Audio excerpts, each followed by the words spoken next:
ರಾಜೇಂದ್ರ ಬಹದ್ದೂರ್. ಒಂದು ಸಿನಿಮಾ, ಇಬ್ಬರು ಸ್ಟಾರ್ ನಟರ ಅಕಾಲಿಕ ಸಾವು. ನಾಗವಲ್ಲಿಯನ್ನ ಕೊಂದ ವಿಜಯ ರಾಜೇಂದ್ರ ಬಹದ್ದೂರ್ ಎಂದು ವಿಷ್ಣುದಾದ ಅಬ್ಬರಿಸಿದಾಗ ಯಾರಿಗೂ ಗೊತ್ತಿರಲಿಲ್ಲ ಆ ಡೈಲಾಗ್ ನಾಗವಲ್ಲಿಯ ಆತ್ಮವನ್ನೇ ಕೆರಳಿಸುತ್ತೆ ಅಂತ. ನಾಗವಲ್ಲಿ ಪಾತ್ರ ಮಾಡಿದ ಸೌಂದರ್ಯ ವಿಮಾನ ಅಪಘಾತದಲ್ಲಿ ಸತ್ತರೆ ಅವಳನ್ನು ಕೊಂದವನ ಪಾತ್ರ ಮಾಡಿದ ವಿಜಯ ರಾಜೇಂದ್ರ ಬಹದ್ದೂರ್ ವಿಷ್ಣುದಾದ ಆಪ್ತರಕ್ಷಕ ರಿಲೀಸ್ ಮುನ್ನವೇ ಮೃತಪಡ್ತಾರೆ. ಇದು ಕೇವಲ ಕಾಕತಾಳೀಯವೋ ಅಥವಾ ನಾಗವಲ್ಲಿ ಅರಮನೆಯಿಂದ ಶುರುವಾದ ರಿಯಲ್ ಸೇಡಿನ ಕಥೆಯೋ? ಹಾಯ್ ಫ್ರೆಂಡ್ಸ್, ಸ್ನೇಹಿತರೆ, ಇವತ್ತು ನಾವು ಸಿನಿಮಾ ಇತಿಹಾಸದ ಒಂದು ಅತ್ಯಂತ ನಿಗೂಢ ಮತ್ತು ಚರ್ಚಿತ ವಿಷಯದ ಬಗ್ಗೆ ಮಾತನಾಡಲಿದ್ದೇವೆ.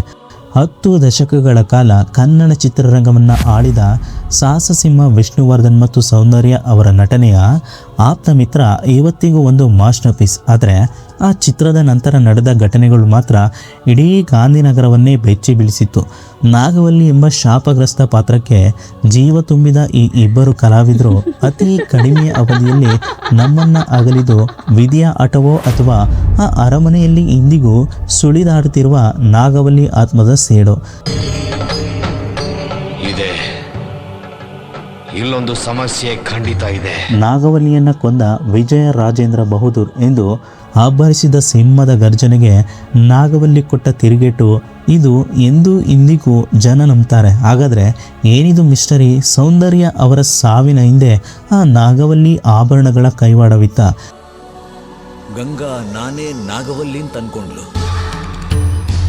ಇವತ್ತಿನ ಈ ವಿಡಿಯೋದಲ್ಲಿ ನಾವು ಈ ಇಬ್ಬರ ಸಾವಿನ ಹಿಂದೆ ಇರುವಂಥ ರಹಸ್ಯವನ್ನು, ಹಾಗೆ ನಾಗವಲ್ಲಿ ಹಿಂದೆ ಇರುವಂಥ ಒಂದು ಸ್ಟೋರಿಯನ್ನು ಡೀಪಾಗಿ ತಿಳಿದುಕೊಳ್ಳೋಣ. ಫ್ರೆಂಡ್ಸ್, ವಿಡಿಯೋ ಒಂದು ತುಂಬ ಇಂಟ್ರೆಸ್ಟಿಂಗ್ ಆಗಿರುತ್ತದೆ.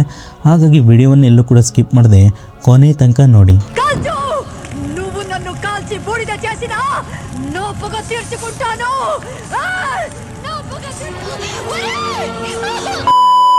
ಸ್ನೇಹಿತರೆ, ಈ ಮಿಸ್ಟರಿ ಆಳಕ್ಕೆ ಬಂದರೆ ವಿಷ್ಣುವರ್ಧನ್ ಅವರು ಚಿತ್ರರಂಗದ ಯಜಮಾನ, ಸಾಹಸಸಿಂಹ. ಆದರೆ ಆತ್ಮಮಿತ್ರ ಸಿನಿಮಾದ ಆ ಒಂದು ಪಾತ್ರ ಅವರ ಜೀವನದ ದಿಕ್ಕನ್ನೇ ಬದಲಿಸಿ ಬಿಡುತ್ತೆ ಅಂತ ಯಾರೂ ಊಹಿಸಿರಲಿಲ್ಲ. ಚಿತ್ರದ ಕ್ಲೈಮ್ಯಾಕ್ಸ್ನಲ್ಲಿ ಅವರು ವಿಜಯ ರಾಜೇಂದ್ರ ಬಹದ್ದೂರ್ ಆಗಿ ಬದಲಾಗ್ತಾರೆ. ಆ ಕ್ಷಣ ಇದೆಯಲ್ಲ, ಅದು ಇಂದಿಗೂ ಪ್ರೇಕ್ಷಕರಲ್ಲಿ ನಡುಕ ಹುಟ್ಟಿಸುತ್ತೆ. ಆ ಕ್ರೂರಿ ರಾಜನ ಅಹಂಕಾರ, ಆ ವಿಚಿತ್ರ ನಗು ಮತ್ತು ನಾಗವಲ್ಲಿಯನ್ನ ಕೊಂದ ವಿಜಯ ರಾಜೇಂದ್ರ ಬಹದ್ದೂರ್ ಎಂದು ನಾಗವಲ್ಲಿಯ ಎದುರು ಅಬ್ಬರಿಸುವಾಗ ವಿಷ್ಣುದಾದ ಅವರ ಕಣ್ಣಲ್ಲಿ ಒಂದು ರೀತಿಯ ಅತೀಂದ್ರಿಯ ತೇಜಸ್ಸು ಕಾಣ್ತಿತ್ತು.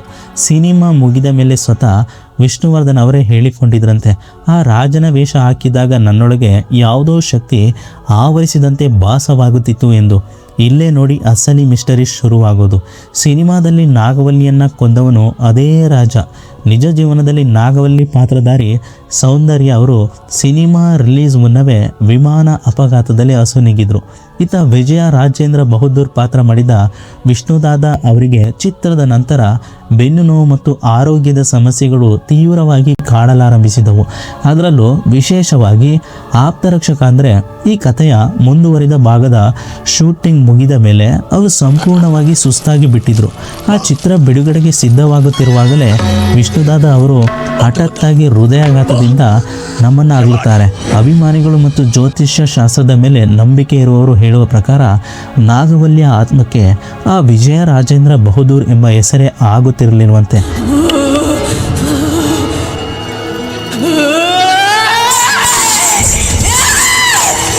ಯಾರು ಆ ಪಾತ್ರವನ್ನು ಅಷ್ಟೊಂದು ನೈಜವಾಗಿ ತೆರೆಯ ಮೇಲೆ ತರ್ತಾರೋ ಅವರ ಮೇಲೆ ನಾಗವಲ್ಲಿಯ ಕೆಂಗಣ್ಣು ಬೀಳುತ್ತೆ ಎಂಬ ಬಲವಾದ ನಂಬಿಕೆ ಇಂದಿಗೂ ಇದೆ. ನಾನೇ ನಿನ್ನ ಕೊಂದವನು ಎಂದು ಪದೇ ಪದೇ ಹೇಳಿದ ಮಾತುಗಳು ಆ ಶಾಪಗ್ರಸ್ತ ರಾಜನ ಆತ್ಮವನ್ನು ಕೆರಳಿಸಿತ್ತ ಅಥವಾ ನಾಗವಲ್ಲಿಯನ್ನು ಕೊಂದವನು ಎಂಬ ಹಣೆಪಟ್ಟಿ ಹೊತ್ತಿದ್ದಕ್ಕೆ ಈ ಮಹಾನ್ ಚೇತನ ಅಷ್ಟು ಬೇಗ ಮರೆಯಾಯಿತಾ? ಈ ಎಲ್ಲ ಪ್ರಶ್ನೆಗಳು ಇಂದಿಗೂ ಕನ್ನಡಿಗರ ಮನಸ್ಸಿನಲ್ಲಿ ಒಂದು ಬಗೆಹರಿಯದ ಮಿಸ್ಟರಿಯಾಗಿ ಉಳಿದು ಬಿಟ್ಟಿದೆ. ಆ ಪಾತ್ರ ಕೊಟ್ಟ ಯಶಸ್ಸು ಎಷ್ಟು ದೊಡ್ಡದೋ ಅದರ ಬೆನ್ನಲ್ಲೇ ಬಂದ ಈ ಸಾವುಗಳ ಸರಣಿ ಅಷ್ಟೇ ಭಯಾನಕವಾಗಿದೆ. ಇನ್ನು ಇದರ ರಿಯಲ್ ಮಿಸ್ಟರಿ ನೋಡೋದಾದ್ರೆ, ನಾಗವಲ್ಲಿಯ ಈ ಕರಾಳ ಕತೆ ಕೇವಲ ಒಂದು ಸಿನಿಮಾದ ಕಲ್ಪನೆಯಲ್ಲ. ಇದರ ಬೇರುಗಳು ಕೇರಳದ ಇತಿಹಾಸದ ಪುಟಗಳಲ್ಲಿ ಹೂತು ಹೋಗಿವೆ. ಮೂಲ ಮಲಯಾಳಂ ಸಿನಿಮಾ ಮಣಚಿತ್ರ ತಾಳು ಚಿತ್ರೀಕರಣವಾಗಿದ್ದು ಕೇರಳದ ವಾರಿಯಂ ಅರಮನೆಯಲ್ಲಿ. ಅಲ್ಲಿನ ಸ್ಥಳೀಯರು ಹೇಳುವ ಪ್ರಕಾರ ಆ ಅರಮನೆಯ ಒಂದು ಮುಚ್ಚಿದ ಕೋಣೆಯಲ್ಲಿ ಇಂದಿಗೂ ನಾಗವಲ್ಲಿಯ ಆತ್ಮ ಸುಳಿದಾಡುತ್ತಿದೆ. ಇದೇ ಕಥೆಯನ್ನು ಕನ್ನಡಕ್ಕೆ ಆಪ್ತ ಮಿತ್ರ ಎಂದು ತಂದಾಗ ನಿರ್ದೇಶಕ ಪಿ ವಾಸು ಅವರು ಪ್ರತಿಯೊಂದು ಹಂತದಲ್ಲೂ ಸಂಪ್ರದಾಯಬದ್ಧ ಪೂಜೆಗಳನ್ನು ಮಾಡಿಸಿದರು. ಆದರೂ ವಿಧಿಯ ಆಟ ವಿಚಿತ್ರವಾಗಿತ್ತು. ನಾಗವಲ್ಲಿಯ ಪಾತ್ರವನ್ನು ಅತಿ ಹೆಚ್ಚು ಅತೀಂದ್ರಿಯವಾಗಿ ಬಿಂಬಿಸಿದ್ದು ಕನ್ನಡದ ಆಪ್ತ ಮಿತ್ರದಲ್ಲಿ ಮಾತ್ರ. ತಮಿಳು ಮತ್ತು ತೆಲುಗಿನಲ್ಲಿ ಇದೇ ಸಿನಿಮಾ ರೀಮೇಕ್ ಆದರೂ ಅಲ್ಲಿನ ಕಲಾವಿದರಿಗೆ ಈ ಮಟ್ಟದ ಕಂಟಕ ಎದುರಾಗಲಿಲ್ಲ. వచ్చే దుర్గాష్టమి రోజు నిన్ను నిప్పుతో కాల్చి చంపకపోతే నా పేరు నాగవల్లి కాదు. ಆದರೆ ಕನ್ನಡದಲ್ಲಿ ಮಾತ್ರ ಆ ಪಾತ್ರಕ್ಕೆ ಜೀವ ತುಂಬಿದ ಪ್ರತಿಯೊಬ್ಬರಿಗೂ ಏನೋ ಒಂದು ಅಹಿತಕರ ಘಟನೆ ಸಂಭವಿಸುತ್ತಲೇ ಇತ್ತು. ಈ ಮಿಸ್ಟರಿಯ ಇನ್ನೊಂದು ಭಯಾನಕ ಮುಖವೆಂದರೆ ನಾಗವಲ್ಲಿ ಬಳಸುತ್ತಿದ್ದ ಆಭರಣಗಳ ಸೆಟ್ ಮತ್ತು ಆಕೆಯ ಭಾವಚಿತ್ರ. ಚಿತ್ರೀಕರಣದ ಸಮಯದಲ್ಲಿ ಸೆಟ್ನಲ್ಲಿ ಪದೇ ಪದೇ ಬೆಂಕಿ ಅನಾಹುತಗಳು ಸಂಭವಿಸುವುದು, ಲೈಟಿಂಗ್ ವ್ಯವಸ್ಥೆ ತಾನಾಗಿಯೇ ಕೆಟ್ಟು ಹೋಗುವುದು ಸಾಮಾನ್ಯ ಎಂಬತ್ತಾಗಿತ್ತಂತೆ. ಆದರೆ ಇನ್ನು ಸೌಂದರ್ಯ ಅವರು ಶೂಟಿಂಗ್ ಮುಗಿದ ನಂತರ ಪಾತ್ರದಿಂದ ಹೊರಬರಲು ತುಂಬ ಕಷ್ಟಪಟ್ಟಿದ್ದರು ಎಂದು ಚಿತ್ರತಂಡದವರು ಇಂದಿಗೂ ನೆನಪಿಸಿಕೊಳ್ತಾರೆ. ಅರಮನೆಯಲ್ಲಿ ನಾಗವಲ್ಲಿಯನ್ನು ಬಂಧಿಸಿದ ರೀತಿಯಲ್ಲೇ ಈ ಸಿನಿಮಾ ಮಾಡಿದ ಕಲಾವಿದರು ಆ ಪಾತ್ರದ ಪ್ರಭಾವಲಯದಿಂದ ಹೊರಬರಲು ಸಾಧ್ಯವಾಗಲಿಲ್ಲ ಎಂಬ ಅನುಮಾನ ಈಗಲೂ ಕಾಡ್ತಾ ಇದೆ.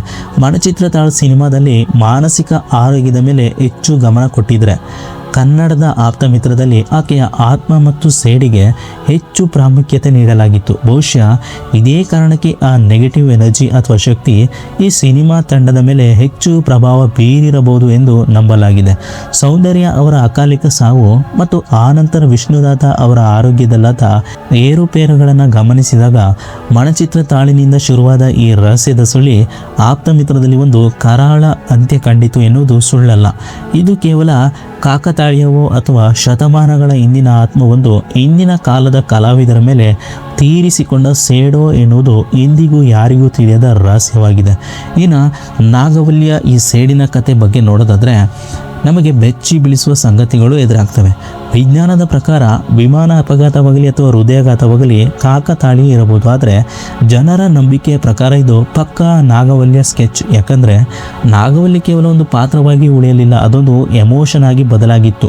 ವಿಷ್ಣುದಾದ ಅವರು ಚಿತ್ರದಲ್ಲಿ ವಿಜಯ ರಾಜೇಂದ್ರ ಬಹದ್ದೂರ್ ಆಗಿ ನಾಗವಲ್ಲಿ ಕೊಂದ ವಿಜಯ ರಾಜೇಂದ್ರ ಬಹದ್ದೂರ್ ಎಂದು ಅಬ್ಬರಿಸಿದಾಗ ಆ ಮಾತುಗಳು ಕೇವಲ ಡೈಲಾಗ್ ಆಗಿ ಉಳಿಯದೆ ಯಾವುದೋ ಅತೀಂದ್ರಿಯ ಶಕ್ತಿಯನ್ನು ಕೆರಳಿಸಿದಂತೆ ಇತ್ತು. ನಾಗವಲ್ಲಿಗೆ 1000 ವರ್ಷಗಳ ಕಾಲ ತನ್ನ ನೋವನ್ನು ಹಂಚಿಕೊಳ್ಳಲು ಯಾರೂ ಸಿಕ್ಕಿರಲಿಲ್ಲ. ಆದರೆ ಸೌಂದರ್ಯ ಅವರು ಆ ಪಾತ್ರಕ್ಕೆ ಜೀವ ತುಂಬಿದಾಗ ಆ ನೋವು ಮತ್ತೆ ಜಾಗೃತವಾಯಿತು. ಆಕೆ ಬಳಸಿದ ಗೆಜ್ಜೆನಾದ, ಆ ಕೆಂಪು ಸೀರೆ ಮತ್ತು ಆ ಶಪಿತ ಆಭರಣಗಳು ಸೌಂದರ್ಯ ಅವರನ್ನು ಎಷ್ಟರ ಮಟ್ಟಿಗೆ ಆವರಿಸಿದ್ದವೆಂದರೆ ಆಕೆ ಶೂಟಿಂಗ್ ಮುಗಿದ ಮೇಲೂ ನಾಗವಲ್ಲಿಯ ಪ್ರಭಾವದಿಂದ ಹೊರಬರಲು ಒದ್ದಾಡುತ್ತಿದ್ದರಂತೆ. ಇನ್ನೊಂದು ಇಂಟ್ರೆಸ್ಟಿಂಗ್ ವಿಷಯ ಅಂದರೆ ಈ ಸಿನಿಮಾದಲ್ಲಿ ನಾಗವಲ್ಲಿಯನ್ನು ಕೊಂದ ರಾಜನ ಪಾತ್ರಕ್ಕೆ ಹೆಚ್ಚು ಪ್ರಾಮುಖ್ಯತೆ ನೀಡಲಾಗಿತ್ತು. ಆ ರಾಜನ ಅಹಂಕಾರ ಮತ್ತು ನಾಗವಲ್ಲಿಯ ಆಕ್ರೋಶದ ನಡುವಿನ ಸಂಘರ್ಷ ಕೇವಲ ಪರದೆಯ ಮೇಲೆ ಕೊನೆಯಾಗಲಿಲ್ಲ. ವಿಷ್ಣುದಾದ ಅವರು ಆಪ್ತರಕ್ಷಕ ಸಿನಿಮಾ ಮಾಡುವಾಗ ತಮ್ಮ ಆರೋಗ್ಯದ ಬಗ್ಗೆ ಅಷ್ಟೊಂದು ತಲೆ ಕೆಡಿಸಿಕೊಳ್ಳಲಿಲ್ಲ. ಆದರೆ ಆ ಸಿನಿಮಾ ಬಿಡುಗಡೆಯ ಹೊತ್ತಿಗೆ ಅವರು ಮರೆಯಾದದ್ದು ಎಲ್ಲರಲ್ಲೂ ಒಂದು ಪ್ರಶ್ನೆ ಉಳಿಸಿತ್ತು: ರಾಜನನ್ನು ನಾಗವಲ್ಲಿ ಕ್ಷಮಿಸಲಿಲ್ಲವೇ ಎಂದು. ವಿಶ್ಲೇಷಕರು ಹೇಳುವ ಪ್ರಕಾರ ಒಂದು ಶಕ್ತಿಯನ್ನು ನಾವು ಅತಿಯಾಗಿ ಆಹ್ವಾನ ಮಾಡಿಕೊಂಡಾಗ ಅದು ನಮ್ಮ ಜೀವನದ ಮೇಲೂ ಪ್ರಭಾವ ಬೀರುತ್ತದೆ. ಸೌಂದರ್ಯ ಮತ್ತು ವಿಷ್ಣುವರ್ಧನ್ ಇಬ್ಬರು ಆ ಪಾತ್ರಗಳಲ್ಲಿ ಎಷ್ಟು ಮಗ್ನರಾಗಿದ್ದರು ಎಂದರೆ ಆ ಪಾತ್ರಗಳ ಹಿಂದಿದ್ದ ನೆಗೆಟಿವ್ ಎನರ್ಜಿ ಅವರನ್ನು ಸುಲಭವಾಗಿ ತಲುಪಿತು ಎನ್ನಲಾಗ್ತಾ ಇದೆ. ನೋಡು, ನಿನ್ನ ಗಂಗಾ ನಾಗವಲ್ಲಿ ಆಗಿರೋದನ್ನ ನೋಡು. ಇದು ಕೇವಲ ಒಂದು ಸಿನಿಮಾದ ಕಥೆಯಲ್ಲ, ನಂಬಿಕೆ ಮತ್ತು ವಿಜ್ಞಾನದ ನಡುವಿನ ಒಂದು ದೊಡ್ಡ ಸಂಘರ್ಷ. ನಾಗವಲ್ಲಿಯ ಆಕ್ರೋಶ ಅಂತಿಮವಾಗಿ ಇಬ್ಬರು ಶ್ರೇಷ್ಠ ಕಲಾವಿದರನ್ನು ಬಲಿ ಪಡೆಯಿತ ಅಥವಾ ವಿಧಿ ತನ್ನ ಕ್ರೂರ ಆಟವನ್ನು ಈ ಮೂಲಕ ಆಡಿತ ಎನ್ನುವುದು ಇಂದಿಗೂ ಸ್ಯಾಂಡಲ್ವುಡ್ನ ಅತಿ ದೊಡ್ಡ ಮಿಸ್ಟರಿ. ಆ ಅರಮನೆಯ ಗೋಡೆಗಳಿಗೆ ಮತ್ತು ನಾಗವಲ್ಲಿಯ ಆ ಭಾವಚಿತ್ರಕ್ಕೆ ಮಾತ್ರ ಈ ಸತ್ಯ ಗೊತ್ತು. ಸೊ ಸ್ನೇಹಿತರೆ, ಕೊನೆಯದಾಗಿ ಹೇಳಬೇಕೆಂದರೆ ಆಪ್ತಮಿತ್ರ ಕೇವಲ ಒಂದು ಸಿನಿಮಾ ಆಗಿ ಉಳಿಯದೆ ಒಂದು ಬಗೆಹರಿಯದ ನಿಗೂಢ ರಹಸ್ಯವಾಗಿ ಇಂದಿಗೂ ನಮ್ಮನ್ನು ಕಾಡುತ್ತಿದೆ. ಸೌಂದರ್ಯ ಮತ್ತು ವಿಷ್ಣುದಾದ ಅವರ ಸಾವು ವಿಧಿಯ ಆಟವೋ ಅಥವಾ ನಾಗವಲ್ಲಿಯ ಶಾಪವೋ ಎಂಬ ಚರ್ಚೆ ಎಂದಿಗೂ ಮುಗಿಯದಂಥದ್ದು. ಆದರೆ ಸತ್ಯ ಏನೇ ಇರಲಿ, ಈ ಇಬ್ಬರು ಮಹಾನ್ ಕಲಾವಿದರು ಆ ಪಾತ್ರಗಳಿಗೆ ನೀಡಿದ ಜೀವ ಮತ್ತು ಆ ಮೂಲಕ ನಮಗೆ ನೀಡಿದ ಅದ್ಭುತ ಸಿನಿಮಾ ಮಾತ್ರ ಸದಾ ಅಮರ. ನಾಗವಲ್ಲಿಯ ಆ ಗೆಜ್ಜೆನಾದ ಮತ್ತು ವಿಜಯ ರಾಜೇಂದ್ರ ಬಹದ್ದೂರರ ಅಬ್ಬರ ಕನ್ನಡಿಗರ ಎದೆಯಲ್ಲಿ ಇಂದಿಗೂ ಒಂದು ರೀತಿಯ ಭಯ ಮಿಶ್ರಿತ ಭಕ್ತಿಯನ್ನು ಉಳಿಸಿದೆ. ವಿಜ್ಞಾನಕ್ಕೆ ಸಿಗದ ಉತ್ತರಗಳು ಕೆಲವು ಬಾರಿ ಇಂತಹ ರಹಸ್ಯಗಳಲ್ಲೇ ಅಡಗಿರುತ್ತವೆ. ಸೊ ಸ್ನೇಹಿತರೆ, ಈ ಕಥೆಯಿಂದ ಇರುವಂಥ ಅಥವಾ ಈ ಸಾವಿನ ಹಿಂದೆ ಇರುವಂಥ ಈ ಒಂದು ಮಿಸ್ಟರಿ ನಿಮಗೇನು ಅನಿಸುತ್ತೆ ಅನ್ನೋದನ್ನು ನಮ್ಮ ಕಮೆಂಟ್ನಲ್ಲಿ ತಿಳಿಸಿ. ಹಾಗೆ ವಿಡಿಯೋ ಇಷ್ಟ ಆದರೆ ಖಂಡಿತ ಲೈಕ್ ಮಾಡಿ, ಹಾಗೆ ವಿಡಿಯೋವನ್ನು ಶೇರ್ ಮಾಡಿ. ಇದೇ ರೀತಿ ಟ್ರೆಂಡಿಂಗ್ ಟಾಪಿಕ್ ಆಗಿ ಕ್ರೈಮ್ ಮಿಸ್ಟರಿ ಕೇಸಸ್ಗಾಗಿ ನೀವು ಇನ್ನೂ ಕೂಡ ನಮ್ಮ ಚಾನಲನ್ನು ಸಬ್ಸ್ಕ್ರೈಬ್ ಮಾಡಿಲ್ಲ ಅಂದರೆ ಈ ಕೂಡಲೇ ಕೆಳಗಡೆ ಕಾಣುವ ರೆಡ್ ಬಟನ್ ಮೇಲೆ ಕ್ಲಿಕ್ ಮಾಡಿ ಸಬ್ಸ್ಕ್ರೈಬ್ ಮಾಡಿ. ಸಿಗೋಣ ಇದೇ ರೀತಿ ಇನ್ನೊಂದು ಇಂಟ್ರೆಸ್ಟಿಂಗ್ ವಿಡಿಯೋದೊಂದಿಗೆ. Thanks for watching video.